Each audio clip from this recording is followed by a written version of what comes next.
The Lower Mainland Green Team has been quietly working in public spaces throughout Metro Vancouver. Now, these are volunteers who go into public park space and pull out invasive species, and in return they plant native species and trees, and they also pick up some litter.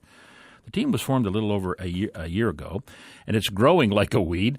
Lita Salatian is the founder and joins us now in Studio 10 this morning. Lita, good morning and welcome. Good morning. How'd you come up with this idea, the Lower Mainland Green Team? Well, I wanted to get people into parks. A lot of people are spending time online and on watching television. CBC I quote them. Canadians lead the world in time spent online. So I wanted to use the internet to actually get them outside into parks. So when you go into these parks, these public parks, are you invited? Or do you ask to go and do that work, or you just do it on your own? We asked to go into those parks, and we also get invited to go into those parks. So we work with municipalities, we work with BC Parks, we work with Metro Vancouver Parks, and we work with stewardship and watershed groups throughout the Lower Mainland. So as I said, you pull out weeds. Yeah. or invasive species. You replace them with native species and trees. What else do you do? We also pick up litter, and we also go to farms as well, and we nonprofit farms. I want to get people connected to the land where their food comes from. So it's just I want to get people outside, enjoying the parks, connecting with the parks, and also connecting with each other as well. And since you started, how much work have you done?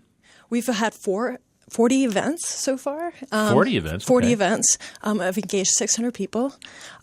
We've removed 30,000 pounds of invasive plants, and we've also planted 1,000 native plants and trees, and we've removed 700 pounds of litter.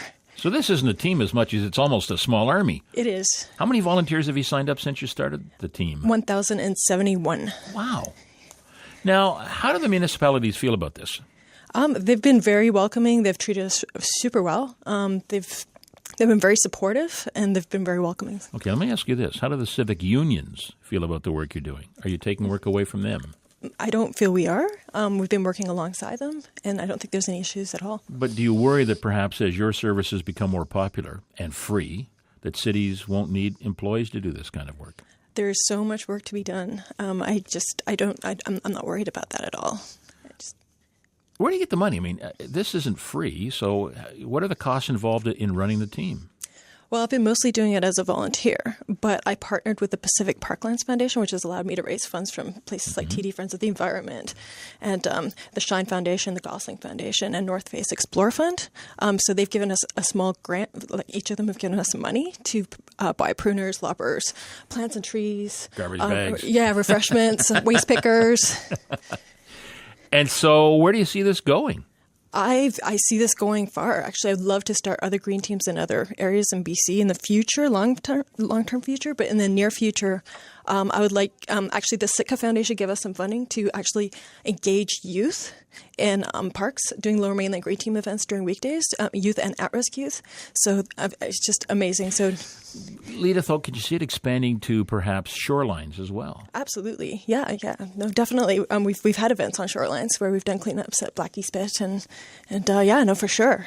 We're anything that has to do with connecting with nature and the environment and cleaning up and taking care of the environment, I'm all over it. Why do you do this? Because I love the environment. I'm passionate about the environment. And I can tell. Yeah. Yeah, no, it's just, it's I've always wanted to encourage people to be environmentally responsible. And I think connecting them to nature is one step in that direction. And also getting people to feel empowered, as a group, to go out there and actually do something positive. You always hear about the negative things that are happening in the environment, and this is just a positive. This is action. This isn't just talking about, things that we could do to help the environment. This is actually doing something about it. Have you always had this passion? Yes, I have. From the time you're a little girl? Pretty much. I was running around in the fields and climbing trees and being outside, and yeah. Well, best of luck with it. Well, thank you very much. It sounds great. And you've got how many volunteers again? 1,071. There you go. Best of luck. Enjoy your summer out in the wild, the environment along the shorelines and in our parks. Thank you. We'll look for you. Where are you going to be next, by the way? We're going to be at Tynehead Park this Saturday. All right. Okay. Lita Salatian, who is the founder of the Lower Mainland Green Team, and we'd like to hear your thoughts about this story. And are you in favor of volunteers beautifying our city parks and our shorelines? If so, why? If not, why not? Let us know on Talkback. You can offer your thoughts at 604-662-6690 or email us earlyed at cbc.ca.